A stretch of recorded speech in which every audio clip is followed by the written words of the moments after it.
Quelqu'un va lire pour nous l'évangile selon Luc au chapitre 13. Il va commencer à partir du verset 10. Alléluia. Amen. Alléluia. Amen. Ici, c'est l'histoire d'une femme qui pourtant était une femme fidèle. Oh là là. Fidèle d'une église. Fidèle de la synagogue. Tous les jours. Où il y avait rencontre, elle était là. Je ne sais pas depuis combien tu es fidèle d'une église. Je ne sais pas depuis combien de temps tu es fidèle d'une église. Mais un fardeau est resté sur toi. Tu t'es battu. Elle est là. La situation est là. Le fardeau, il est là. Jésus arrive dans cette synagogue, commence à prêcher. Tel que les faits sont reportés, cette femme est arrivée un peu légèrement en retard. Elle passait pendant que le Seigneur Jésus prêchait, comme je suis en train de le faire là maintenant. Et Jésus la voyant marcher, elle marchait comment? Courbée. D'où le Seigneur lui dit, femme, arrête-toi.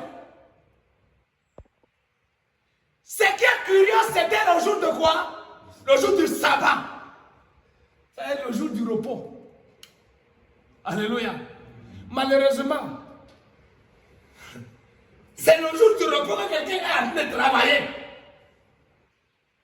Le jour du repos, j'ai dit pour ce qui nous concerne, frères et sœurs, l'église doit cesser d'être ce bus de voyage VIP, climatisé, avec des chaises bien espacées, des chaises confortables, mais dont les passagers qui l'occupent ont chacun un gros fagot sur la tête. Imaginez-vous dans un bus de voyage, vous avez votre valise qui est chargée de cailloux, chargée de ciment, chargée de parpaing, chargée je ne sais pas de quoi, lourd. Mais le bus qui vous porte est climatisé. Les chaises sont des chaises aisées. Quand vous vous asseyez confortablement assises, mais vous avez ce sac pesant sur vous. Vous allez couler la sueur. Forcément. Malgré le climatiseur, qu'on mette le climatiseur à 5 degrés, vous allez couler la sueur. Vous allez apporter un caillou de 15 kilos, qui allait apporter un caillou de 15 kilos.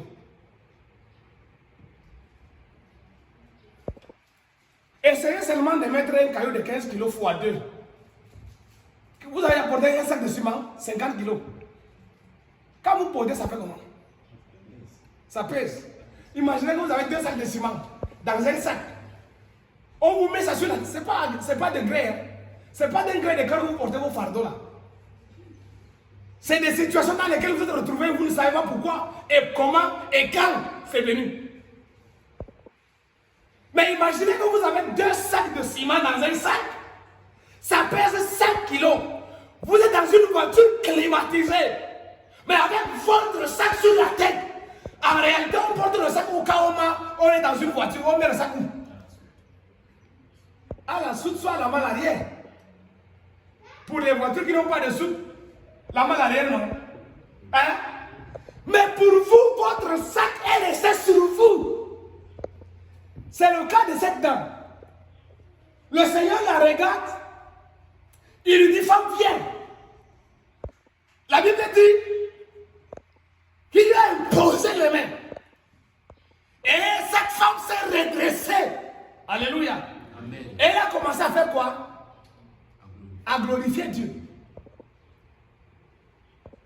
Quelqu'un, regardez-moi comment les gens sont. Le chef du temple se lève et dit, vous avez 6 jours pour travailler. Venez vous faites guérir. Vous faites guérir.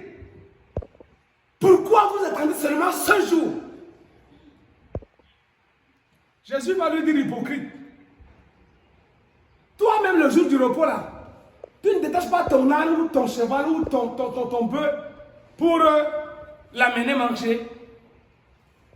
Pourquoi cette femme devrait-elle rester sous ce fardeau? Alors que Satan là, il y a 18 ans.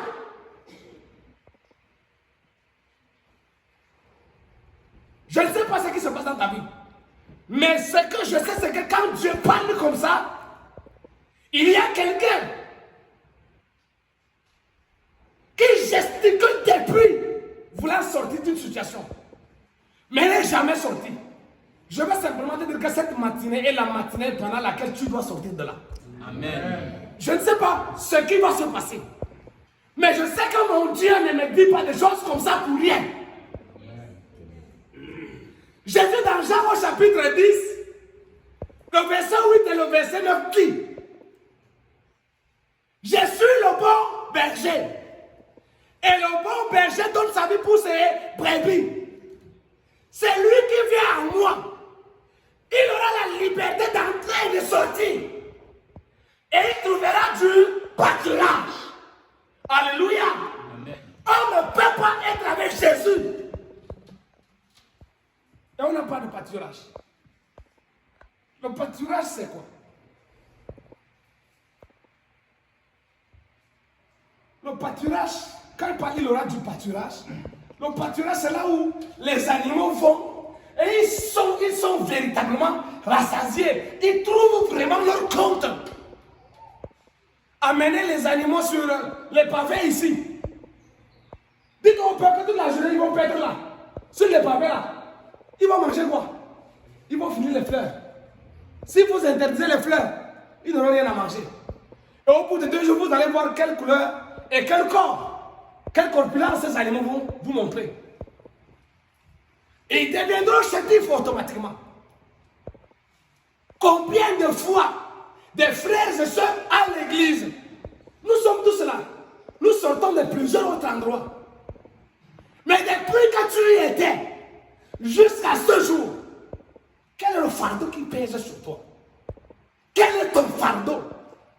Vous savez, on ne peut pas faire certains gestes, certains mouvements avec des poids sur soi. On ne peut pas. Et au bout de quelques temps, si le fardeau ne vous a pas été déchargé, vous allez tomber. Après que vous serez tombé, vous serez écrasé. Parce qu'au fur et à mesure, quand vous êtes dans l'incapacité de vous défaire du fardeau qui pèse sur vous, le fardeau a raison de vous. Le fardeau vous écrase. Le fardeau va vous faire écouler. Le fardeau va vous faire coucher. Il va vous écraser. Et à un moment donné, on ne parlera de vous qu'au passé. Ce qui est arrivé à plusieurs dans les églises, j'ai dit souvent, quand on entend les gens dire, quand nous venions de commencer la foi, nous faisions telle chose, nous chassions les démons, nous opérions des miracles, nous guérissions les malades. Qu'est-ce qui s'est passé pour qu'aujourd'hui vous ne faites plus ça? C'est parce qu'à un moment donné, des fardeaux vous sont tombés dessus. Et n'ayant pas compris qu'il fallait laisser le souhait au Seigneur de vous toucher, vous vous êtes dit, non, nous sommes des enfants de Dieu. Je parle en langue. Et il y en a qui par ignorance ou par naïveté, on dit que le Seigneur lui-même voit. Tant que tu ne passeras pas devant lui, pendant qu'il est en train de parler, tant que tu ne passeras pas devant lui, il ne t'appellera jamais. Il n'appelle que ceux qui passent devant lui. Une dame fatiguée, 18 ans de souffrance, c'était pas petit. La même chose va se répéter avec la femme samaritaine. Dans l'évangile selon Jean chapitre 4, à partir du verset 14, quand le Seigneur cause avec elle, à un moment donné, elle va dire au Seigneur Jésus, toi tu es plus grand que notre père Jacob, qui a creusé ce puits et qui en a bu lui-même. Comment toi tu dis que l'eau que toi tu donnes dépasse cette eau? Tu dépasses Jacob et puis tu l'as mis puits Bon, ça, je pensais que tu es devant le puits. Où est ton puisoir? Tu vas puiser avec quoi pour que tu me donnes et que moi, j'en bois? Jésus lui dit, femme, si tu connaissais le don de Dieu, et celui qui te dit, donne-moi à boire, tu allais toi me demander. Parce que l'eau que moi je donne deviendra une source d'eau vive en celui qui la boit. Mes frères et sœurs, ce n'est pas compréhensible que en Jésus, avec Jésus, je suis encore souvent plus étonné. Pour ceux qui sont baptisés du Saint-Esprit et qui croupissent sous le coup de certaines situations, ça me rend malade.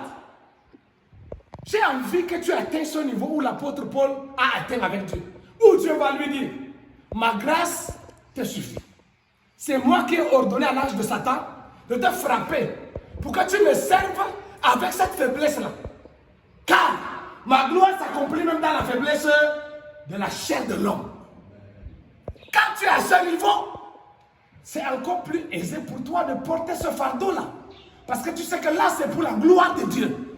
Mais tu es un chrétien de qui Dieu n'a jamais rien dit, ou à qui Dieu n'a jamais rien dit. Les choses te pèsent dessus. Tu pries. C'est normal que tu deviens un chrétien saisonnier. À des moments donnés, la prière chauffe, ça chauffe. Tu pries jusqu'à ce que tu te sens au ciel. À un moment donné, ta prière baisse. Jusqu'à ce que pour même te relever de ton lit et adresser un mot à Dieu devient un fardeau. Effectivement, c'est parce que le poids qui pèse sur toi. Parfois, quand tu comprends un peu, tu te lèves, tu essayes un peu de faire les efforts. Ce poids se calme. Ça ne s'enlève pas. Ce matin, ce que Dieu veut faire, c'est enlever totalement ce fardeau de ta tête. Amen.